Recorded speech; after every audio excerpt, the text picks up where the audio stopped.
ఒక cinema industry hit అయిందంటే అప్పటికీ ఉన్న పెద్ద సినిమా కలెక్షన్స్ని దాటేసి సరికొత్త రికార్డు సృష్టించింది అని. దానికి కారణం రిపీట్ ఆడియన్స్. నాకు ఊహ తెలిసాక ఇండస్ట్రీ హిట్లు సమరసింహారెడ్డి, నరసింహనాయుడు, ఇంద్ర, ఆ తర్వాత వచ్చిన సినిమా పోకిరి. పోకిరితో పాటు ఇతర సినిమాలు చెప్పడానికి కారణం ఒకసారి అవి చూస్తే మాస్ ఫ్యాక్షన్ సినిమాలను నెత్తిన పెట్టుకున్నాం. 1999 నుండి 2006 దాకా, అంటే దగ్గర ఒక 6 ఏళ్లు మాస్ సినిమాల ప్రభావం మన మీద అలా పడింది మరి. అయితే అప్పటికీ ఒక 5-6 ఏళ్లుగా అసలు సరైన మాఫియా కానీ గ్యాంగ్స్టర్స్ లాంటి ఓ రకమైన మాస్ యాక్షన్ సినిమాలు ప్రేక్షకులు చూడలేదు. ఎప్పుడో ఆర్జీవీ తీసిన సత్య, శివ లాంటివి తప్ప మళ్ళీ అలాంటివి తెలుగు ప్రేక్షకులు చూసి చాలా కాలమైపోయింది. టాలీవుడ్ని పక్కన పెట్టి ఆర్జీవీ ఏమో బాలీవుడ్లో సెటిల్ అయిపోయాడు. దాంతో తెలుగులో కొరత ఏర్పడింది.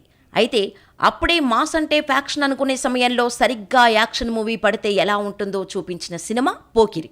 అయితే ఆ 5-6 ఏళ్లు మాత్రం ప్రతి సినిమాలో ఒక కుటుంబంలో, గ్రామంలో, ఊర్లో సమస్య ఉంటే హీరోలు అంతం చేసి చివర్లో కొట్టుకోవద్దు అనే సందేశాన్ని ఇచ్చే మాస్ సినిమాలే ఎక్కువగా ఉండేవి.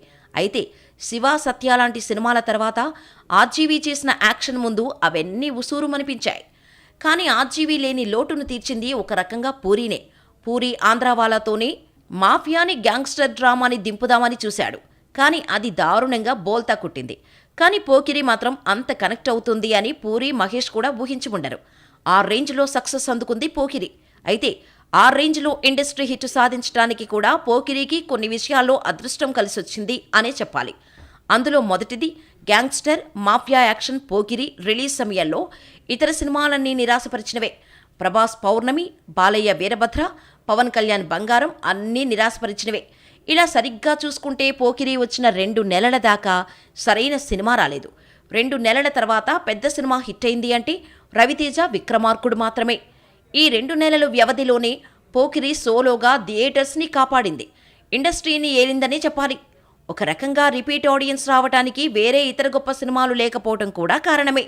అయితే ఇతర ఇండస్ట్రీ హిట్లు తీసుకున్న సినిమాలు కూడా, వాటితో పాటు రిలీజ్ అయిన ఏ ఇతర సినిమాలు ప్రేక్షకులను అంత బాగా మెప్పించక బోల్తా కొట్టడం కూడా వాటికి కలెక్షన్స్ పరంగా, రిపీట్ ఆడియన్స్ పరంగా కలిసి వచ్చిన అంశం. అచ్చం ఇలాగే సమరసింహారెడ్డికి కూడా ఇదే జరిగింది. అప్పటికే వచ్చిన స్నేహం కోసం నిరాశపరిచింది. నరసింహనాయుడుతో పాటు వచ్చిన మృగరాజు, దేవీపుత్రుడు కూడా అంతగా మెప్పించలేకపోయాయి. అలాగే ఇంద్రకి అప్పటికే వచ్చిన అల్లరిరాముడు కూడా నిరాశపరచడమే కారణం. ఒక సినిమా ఇండస్ట్రీ హిట్ అయింది అంటే దానికి ధీటుగా ఏమాత్రం ప్రేక్షకులని అలరించలేని సినిమాలు వచ్చినప్పుడు మాత్రమే ఇండస్ట్రీ హిట్ రికార్డ్స్ సాధించేవి అప్పట్లో. అసలే వేసవిలో రిలీజ్ అవ్వటంతో ఇంట్లో పవర్ కట్ నుండి సేద తీరటానికి సినిమాని ఎంచుకుని ఎంతోమంది ప్రేక్షకులకు పోకిరి దిక్కైంది. విక్రమార్కుడు వచ్చిన తర్వాత కూడా ఇతర హాల్స్లో రిలీజ్ అయి అప్పుడు కూడా ఆదివారాలు హౌస్ఫుల్ అయ్యేవి. మళ్లీ బొమ్మరిల్లు సినిమా వచ్చేదాకా పోకిరి అడ్డు అదుపు లేకుండా ఆడింది. ఇక రెండో అంశం ఈ సినిమాటోగ్రఫీ. గ్యాంగ్స్టర్ మాఫియా సినిమాలంటే అదో రకం black, grey, brown colour format mix చేసినట్టు, కళ్ళకి ఇబ్బంది పెట్టేలాగా, అసలు చీకటి ప్రపంచం అన్న పదానికి జస్టిఫై చేస్తున్నట్టు ఉండేవి. ఇప్పటికీ కొన్ని అలాగే ఉంటున్నాయి కూడా. ఉదాహరణకి కేజీఎఫ్, రీసెంట్గా వచ్చిన కబ్జా, మైకేల్ కూడా.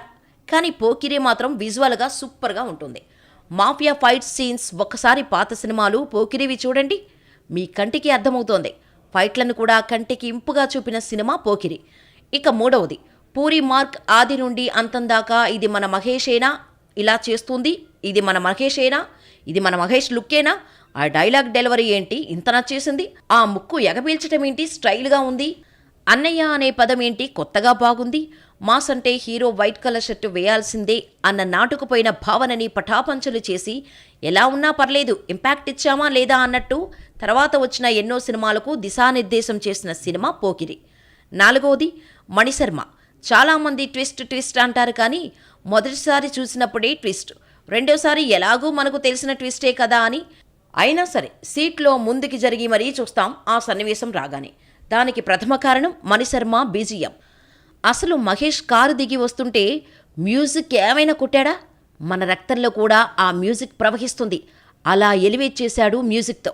ఎక్కడో సినిమా ఆరంభంలో జగడమే పాటలో మధ్యలో వస్తుంది, నా కనులని సూటిగా చూస్తే, నా ఎదుటికి నేరుగా వస్తే, ఈ పోకిరి పొగరును కవ్విస్తే, ఈ లిరిక్ దగ్గర వచ్చే ట్యూన్ని పూర్తిగా ఒక ఎమోషనల్ సీన్లో ది బెస్ట్ ఎలివేషన్ బీజిఎంగా మార్చి మనల్ని ఇప్పటికీ ఆ సీన్ ఎన్నిసార్లు చూసినా అదే ఉత్సుకతతో చూసేలా చేసిన మణిశర్మకి హ్యాట్సాప్.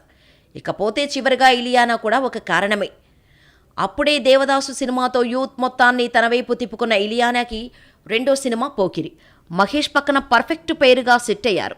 వాళ్ళ మధ్య వచ్చే సీన్స్ అన్నీ యూత్నే కాదు, ఫ్యామిలీ ఆడియన్స్కు కూడా నచ్చేలా ఉంటాయి. రిపీట్ ఆడియన్స్కి ఇంకొక కారణం, ఈ డస్కీ బ్యూటీని స్టార్గా మార్చిన పాట డోలే డోలే. సినిమాలో ఇప్పటికింకా నా వయసు పాట తర్వాత యువతలో ఎక్కువగా చర్చించుకున్న పాట. మళ్ళీ మళ్ళీ సినిమా చూడాలి ఆ పాట కోసం అనేలా ఉంటుంది. ఇప్పుడు చెప్పిన కొన్ని విషయాలతో పాటు సినిమా మొత్తంలో హీరో కళ్ళల్లో భయమే ఉండదు.